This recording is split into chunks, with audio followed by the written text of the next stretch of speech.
हटा लो, निकल नहीं, हट, गैप दे दीजिए मुझे, थोड़ा जगह बना दीजिए।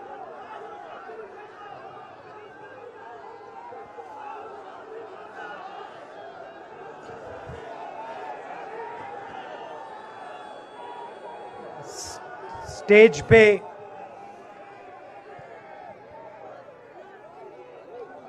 वरिष्ठ नेता, कांग्रेस पार्टी के वरिष्ठ नेता, विपक्षी दल के वरिष्ठ नेता, हमारे प्यारे कार्यकर्ता, भाइयों और बहनों, प्रेस के हमारे मित्रों, आप सबका यहां बहुत बहुत स्वागत।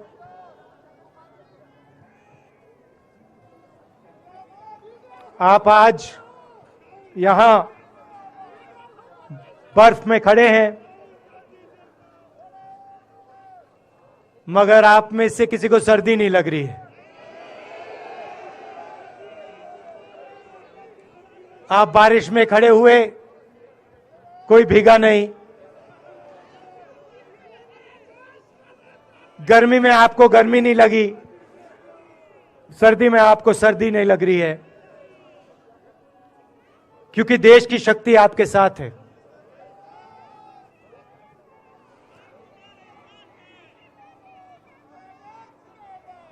प्रियंका की बात मैं सुन रहा था। प्रियंका ने कहा मेरे मैसेज के बारे में, प्रियंका ने कहा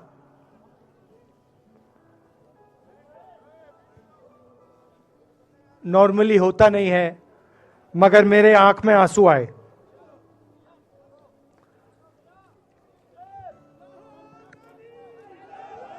क्योंकि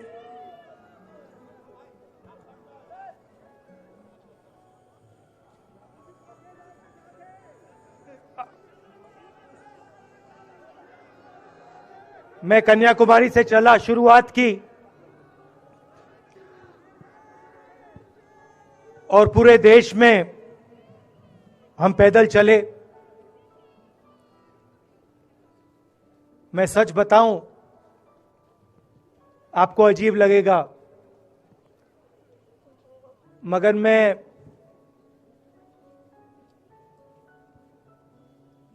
बहुत सालों के लिए हर रोज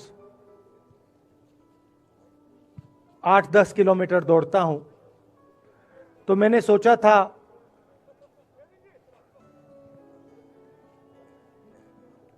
देश कन्याकुमारी से कश्मीर चलने में इतनी मुश्किल नहीं होगी। मेरे दिल में था कि आसान होगा, फिजिकली मेरे लिए ये मुश्किल काम, मैंने सोचा था मुश्किल काम नहीं होगा। शायद मैं काफी वर्जिश करता हूं, थोड़ा सा अहंकार आ गया, जैसे आ जाता है।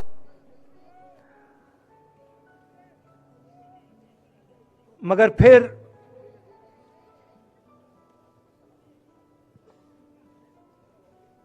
बात बदल गई। जब मैं छोटा था,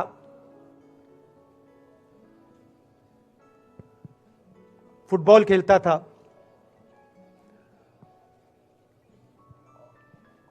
और कॉलेज में जब मैं फुटबॉल खेल रहा था, एक बार मुझे बहुत जोरों से घुटने में इंजरी हुई थी।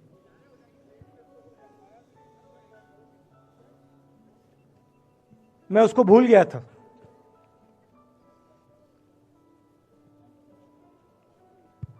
घुटने में दर्द नहीं होता था, भूल गया था उसको, दर्द गायब हो गया था। मगर कन्याकुमारी से 5-7 दिन बाद घुटने में प्रॉब्लम आई, और जबरदस्त प्रॉब्लम आई। पूरा अहंकार उतर गया और मैं सोचने लगा क्या मैं ये जो 3,500 किलोमीटर हैं, क्या मैं इनको चल पाऊंगा या नहीं। तो जो मैंने सोचा था आसान काम होगा, वो काफी मुश्किल हो गया। मगर फिर मैंने किसी ना किसी तरीके से ये काम पूरा कर दिया। बहुत कुछ सीखने को मिला, बहुत कुछ सीखने को मिला। मैं आपको बोलूं तो दर्द सहना पड़ा काफी, मगर सह लिया।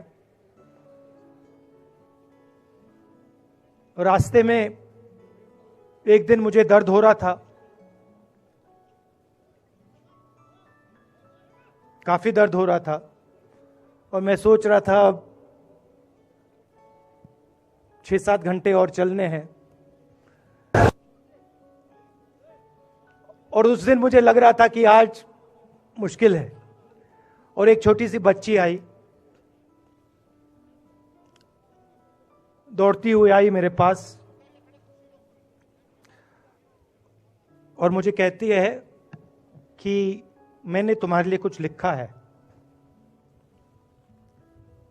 मगर तुम अभी मत पढ़ो, इसको बाद में पढ़ना।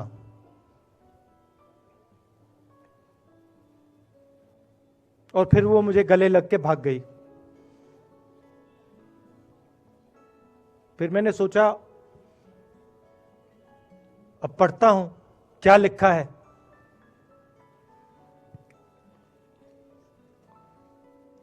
तो उसने लिखा था कि मुझे दिख रहा है कि आपके घुटने में दर्द है, क्योंकि आप जब उस पैर पे वजन डालते हो तो आपके चेहरे पे दिखता है कि दर्द है। मगर मैं आपको बताना चाहती हूं कि मैं आपके साथ कन्याकुमारी नहीं चल सकती हूं, क्योंकि मेरे माता पिता नहीं चलने दे रहे हैं। मगर मैं दिल में आपके साथ, आपके साइड में चल रही हूं, क्योंकि मैं जानती हूं कि आप अपने लिए नहीं चल रहे हो, आप मेरे लिए चल रहे हो, और आप मेरे भविष्य के लिए चल रहे हो। और उसी सेकंड में, पता नहीं अजीब सी बात है, उसी सेकंड मेरा दर्द उस दिन के लिए गायब हो गया।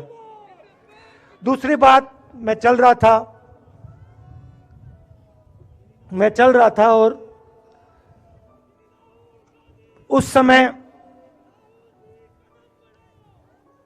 उसी समय वहां पे थोड़ी सर्दी बढ़ रही थी।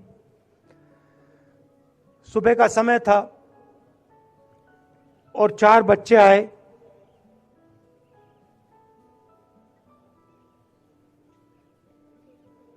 पता नहीं कहना चाहिए या नहीं।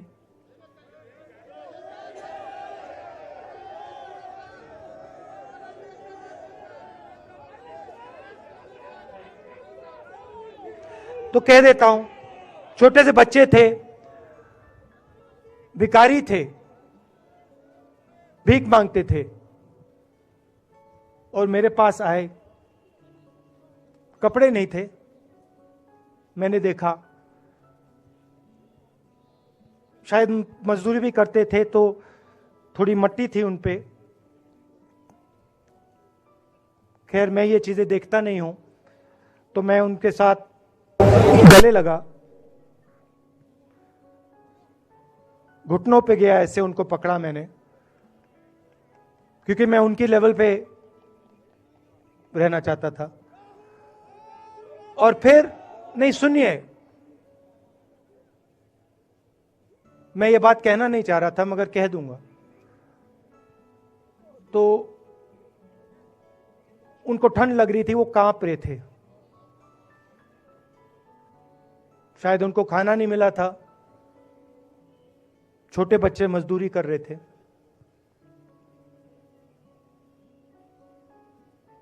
तो मैंने सोचा कि अब अगर ये स्वेटर नहीं पहनते हैं, अगर ये जैकेट नहीं पहन रहे हैं, तो मुझे भी नहीं पहनना चाहिए। मगर मैं मैं झिझका क्यों आपको बताना चाहता हूं, मैं झिझका क्यों आपको बताना चाहता हूं। जब मैंने ये खत्म किया, मैं चल रहा था, तो हमारे साथ एक व्यक्ति थे, उन्होंने मुझे मेरे कान में बोला, राहुल जी ये बच्चे गंदे हैं, इनके पास आपको ऐसे जाना नहीं चाहिए। तो मैंने उनसे कहा, वो आपसे और मुझसे दोनों से साफ हैं।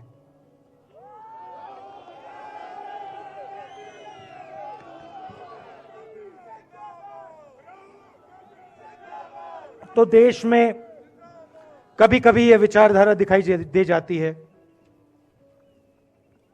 दूसरी बात आपको बता देता हूं, शायद लोगों को अच्छी ना लगे। जब मैं चल रहा था, आपने देखा होगा कि बहुत सारी महिलाएं रो रही थी। आपने देखा? आपको मालूम है क्यों रो रही थी? नहीं, उसमें से बहुत सारी महिलाएं इमोशनल थी, मुझसे मिलकर रो रही थी, मगर उसमें बहुत सारी ऐसी भी महिलाएं थी जिन्होंने मुझे बोला कि उनके साथ बलात्कार हुआ है, उनको किसी ने मोलेस्ट किया है, उनके किसी रिश्तेदार ने उनको मोलेस्ट किया है। और जब मैं उनसे बोलता था, बहन मैं पुलिस को बताऊं, तो मुझे कहती थी, राहुल जी पुलिस को मत बताइए, हम चाहते हैं कि आपको यह बात मालूम हो, मगर पुलिस को मत बताइए, हमारा और भी नुकसान हो जाएगा। तो ये हमारी देश की सच्चाई है। ऐसी बहुत सारी और मैं कहानियां आपको बता सकता हूं।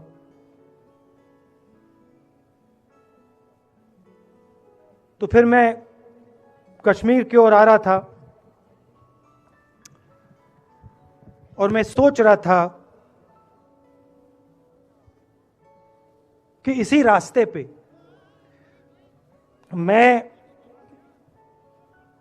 नीचे से ऊपर जा रहा हूं।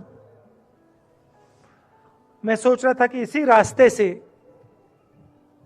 सालों पहले मेरे रिश्तेदार नीचे से ऊपर आए, सॉरी ऊपर से नीचे आए, कश्मीर से इलाहाबाद गंगा की ओर गए। और मुझे ऐसा लग रहा था कि मैं वापस अपने घर जा रहा हूं।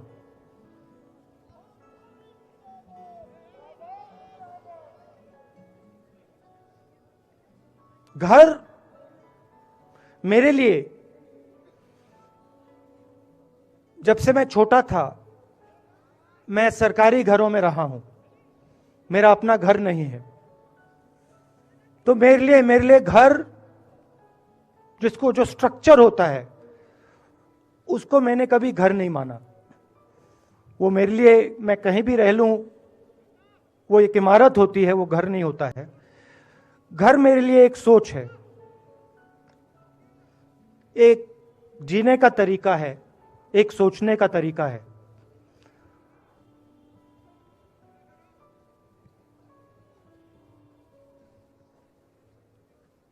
और यहां पे जिस चीज को आप कश्मीरियत कहते हो, उसको मैं अपना घर मानता हूं। अब ये कश्मीरियत है क्या? ये जो शिव जी की सोच है एक तरफ, और थोड़ी सी गहराई में जाएंगे तो उसको शून्यता कहा जा सकता है। अपने आप पर, अपने अहंकार पर, अपने विचारों पर आक्रमण करना। और दूसरी तरफ इस्लाम में, जिसको शून्यता यहां कहा जाता है, वहां फना कहा जाता है। सोच वही है। इस्लाम में फना का मतलब अपने ऊपर आक्रमण, अपनी सोच पर आक्रमण, जो हम अपना किला बना देते हैं कि मैं ये हूं, मेरे पास ये है, मेरे पास ये ज्ञान है, मेरे पास ये घर है, उसी किले पर आक्रमण करना, वही है शून्यता, वही है फना। और इस धरती पे ये दो जो विचारधाराएं हैं,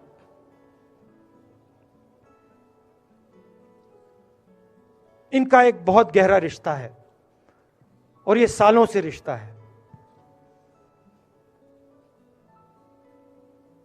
जिसको हम कश्मीरियत कहते हैं।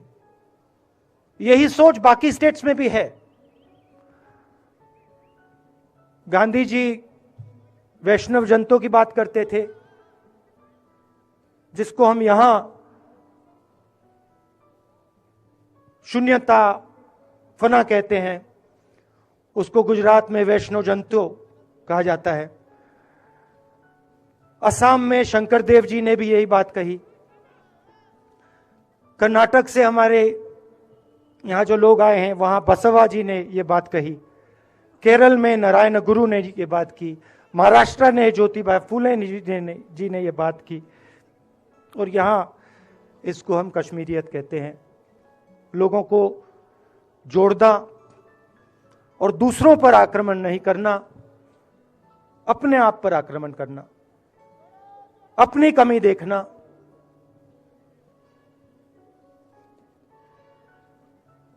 मैंने आपको कहा कि मेरा परिवार कश्मीर से गंगा की ओर गया था। इलाहाबाद संगम के बिल्कुल किनारे वहां पास में हमारा घर है।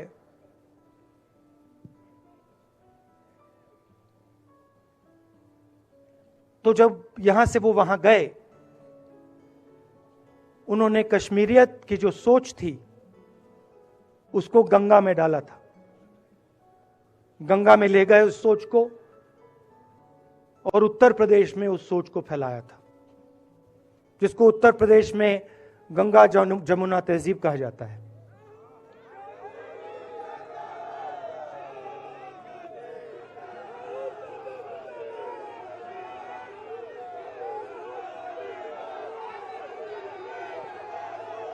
तो उन्होंने, मेरे परिवार ने छोटा सा काम, कोई बड़ा काम नहीं किया।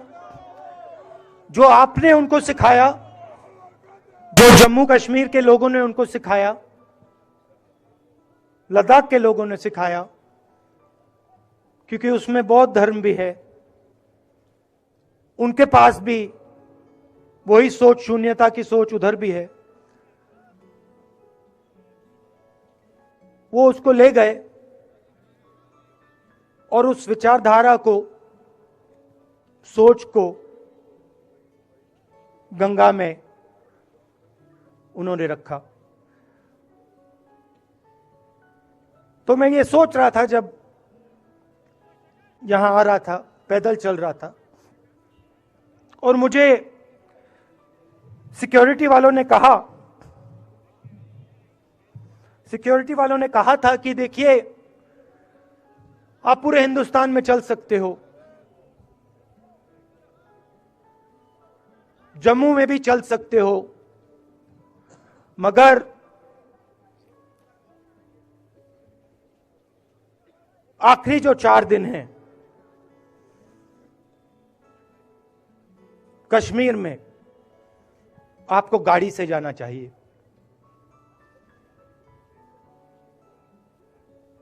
वेणुगोपाल जी ने मुझे कहा पहले, और जो ऑर्गेनाइज कर रहे थे उन्होंने कहा। 3-4 दिन पहले एडमिनिस्ट्रेशन ने कहा कि देखिए, शायद डराने के लिए कि देखिए अगर आप पैदल चलेंगे तो आपके ऊपर ग्रेनेड फेंका जाएगा। तो मैंने सोचा, नहीं सुनिए, मैंने सोचा कि ऐसे करते हैं, मैं अपने घर वापस जा रहा हूं, 4 दिन पैदल चलूंगा, अपने घर के जो लोग हैं उनके बीच में चलूंगा। और मैंने सोचा कि जो मुझसे नफरत करते हैं उनको क्यों ना मैं एक मौका दूं कि मेरी सफेद शर्ट का रंग बदल दें, लाल कर दें।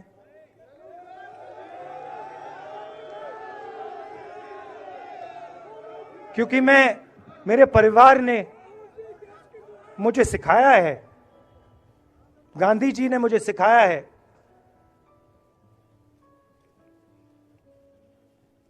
कि अगर जीना है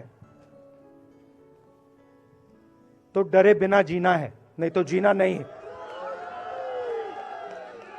तो मैंने मौका दिया, मैंने कहा मैं 4 दिन चलूंगा, बदल दो टी शर्ट का रंग, लाल कर दो, देखी जाएगी। मगर जो मैंने सोचा था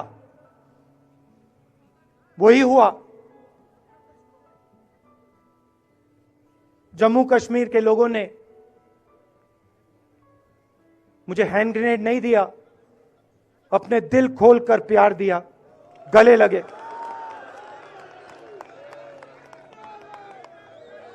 और मुझे बहुत खुशी हुई कि उन सब ने मुझे अपना माना और प्यार से, बच्चों ने, बुजुर्गों ने आंसुओं से मेरा यहां स्वागत किया। मैं अब जम्मू कश्मीर के लोगों से और जो यहां हमारे सेना के लोग काम करते हैं, सीआरपीएफ के लोग काम करते हैं, उनको मैं कुछ कहना चाहता हूं। सबको, जम्मू कश्मीर के युवाओं को, बच्चों को, माताओं को, सबको, सीआरपीएफ के, बीएसएफ के, आर्मी के जवानों को, उनके परिवारों को, उनके बच्चों को मैं कहना चाहता हूं, देखिए मैं हिंसा को समझता हूं, मैंने हिंसा सही है, देखी है। जो हिंसा नहीं सहता है, जिसने हिंसा नहीं देखी है, उसे यह बात समझ नहीं आएगी। जैसे मोदी जी हैं, अमित शाह जी हैं, आरएसएस के लोग हैं, उन्होंने हिंसा नहीं देखी है।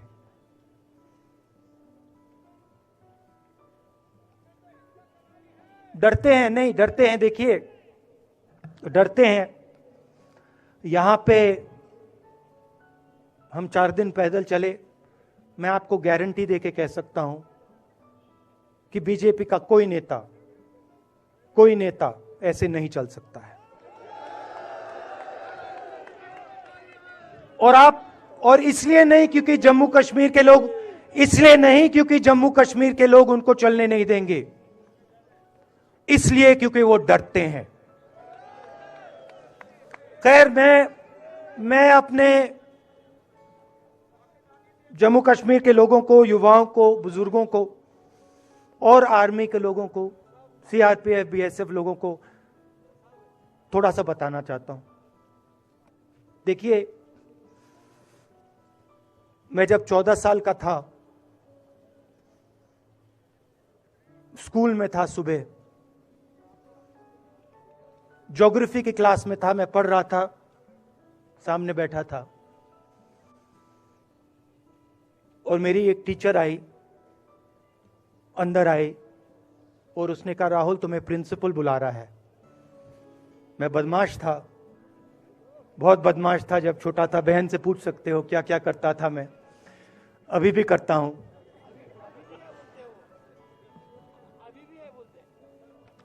मैंने सोचा प्रिंसिपल बुला रहा है, मैंने कुछ गलती की होगी, अब मार पिटेगी। वहां पे केनिंग होती थी, मैंने सोचा था अब केनिंग होगी मेरी। मगर जब मैं चल रहा था, जिस टीचर ने मुझे बुलाया उसको देखकर मुझे कुछ अजीब सा लगा।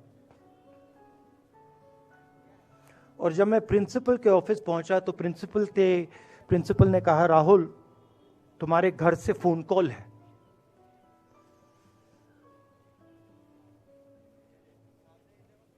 और जब मैंने उसके शब्द सुने मुझे पता लग गया कुछ गलत हो गया है।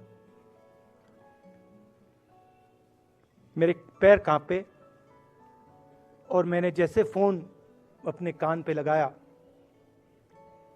तो मेरे मां के साथ एक औरत काम करती है, वो चिल्ला रही थी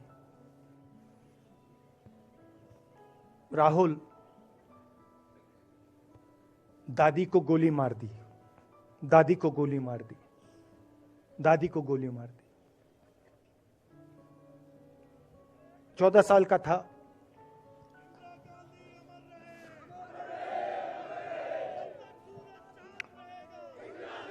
देखिए ये जो मैं कह रहा हूं, ये जो मैं अभी कह रहा हूं, ये बात प्रधानमंत्री को नहीं समझ आएगी, ये बात अमित शाह जी को नहीं समझ आएगी, ये बात डोवल जी को भी नहीं समझ आएगी, मगर ये बात कश्मीर के लोगों को समझ आएगी, ये बात सीआरपीएफ के लोगों को समझ आएगी, ये बात आर्मी के लोगों को समझ आएगी, उनके परिवारों को समझ आएगी।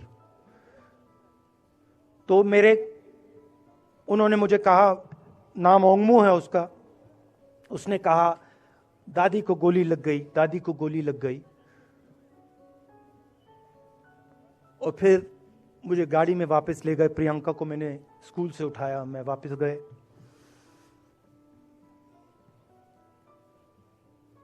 और फिर मैंने वो जगह देखी जहां मेरी दादी का खून था।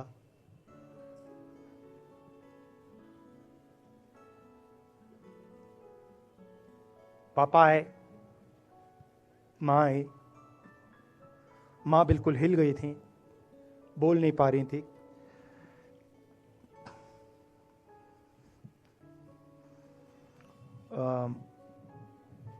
हाँ,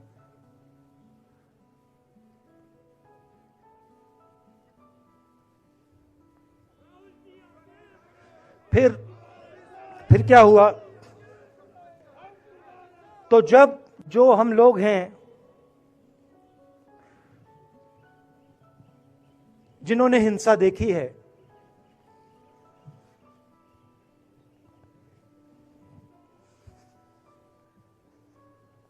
ये जो है ना, इसको हम बिल्कुल दूसरी तरीके से देखते हैं। ये आप सबके लिए टेलीफोन है, ये हमारे लिए सिर्फ टेलीफोन नहीं है।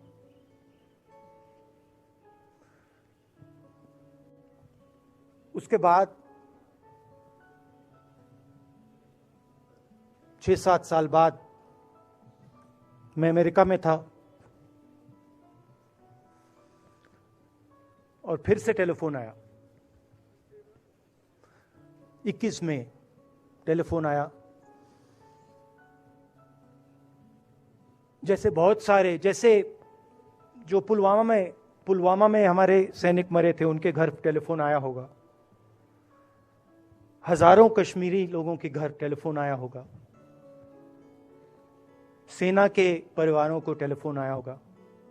वैसा ही टेलीफोन आया। पिता के एक दोस्त थे, उन्होंने मुझे फोन किया और कहा राहुल बुरी खबर है। मैंने उनसे कहा मैं जानता हूं, पापा मर गए। कहते हैं हाँ। मैंने कहा धन्यवाद, फोन रख दिया। तो मेरा कहना है जो हिंसा करवाता है, जैसे मोदी जी हैं, अमित शाह जी हैं, अजीत डोवल जी हैं, आरएसएस के लोग हैं, वो इस बात को समझ नहीं सकते हैं, वो दर्द को समझ नहीं सकते हैं। हम समझ सकते हैं। पुलवामा के जो सैनिक थे, उनके बच्चों के दिल में क्या हुआ मैं जानता हूं। मेरे दिल में वही हुआ है जो यहां पे कश्मीर में लोग मरते हैं, उनके दिल में क्या होता है। जो फोन कॉल आता है क्या लगता है, वो मैं समझता हूं, मेरी बहन समझती है। तो कल किसी जर्नलिस्ट ने मुझसे पूछा यात्रा का क्या लक्ष्य है।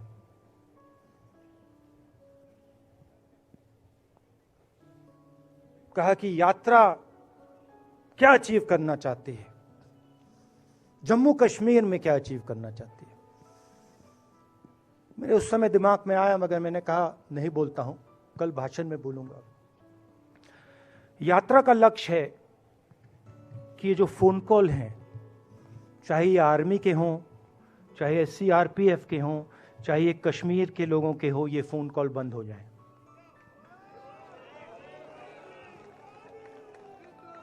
कि ये फोन कॉल किसी बच्चे को, किसी मां को, किसी बेटे को ना लेना पड़े। मेरा लक्ष्य ये जो फोन कॉल हैं, इनको बंद करने का है। अब देखिए, बीजेपी आरएसएस के लोग आक्रमण किस चीज पे कर रहे हैं। मुझे गाली देते हैं, मैं उनका धन्यवाद करता हूं, क्योंकि मैंने आपको शून्यता की बात की, शिव की बात की, उसको मैं समझता हूं। और मैं दिल से उनका धन्यवाद करता हूं कि जितना भी वो मेरे ऊपर प्रेशर डालें, जितनी भी गाली लगाएं, जो भी वो करें, उससे मैं सिर्फ सीखता हूं। तो मैं एक प्रकार से उनका धन्यवाद करता हूं।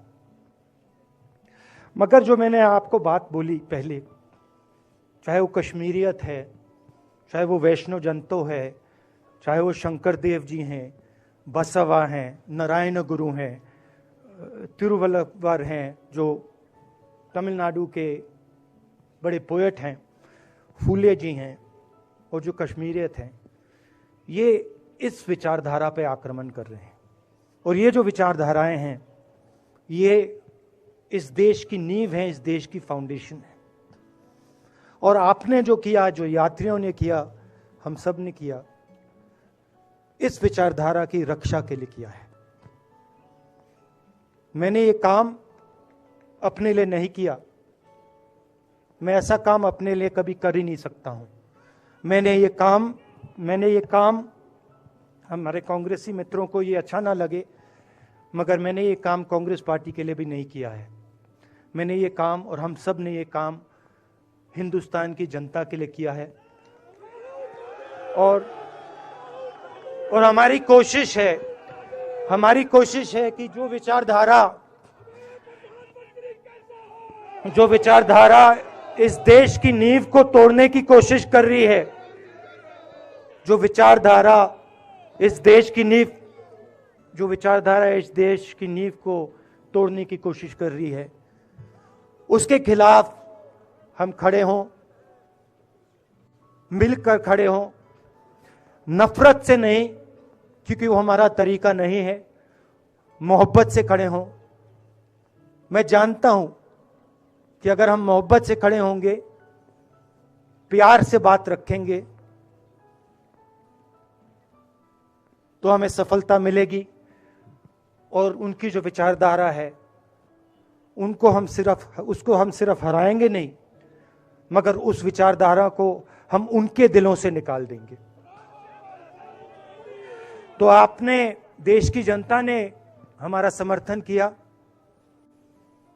हमारी कोशिश है कि हमें, बीजेपी ने एक जीने का तरीका, राजनीतिक तरीका दिखाया है। हमारी कोशिश है कि हम एक और तरीका, जो हिंदुस्तान का तरीका है, मोहब्बत का तरीका है, वो हम देश को दिखाएं। हम देश को याद दिलाएं कि हिंदुस्तान मोहब्बत का देश है, इज्जत का देश है, भाईचारे का देश। तो हमने जो कहा था, छोटा सा कदम लिया है, बड़ा कदम नहीं है। नफरत के बाजार में मोहब्बत की दुकान खोलने की कोशिश की। धन्यवाद। जय हिंद।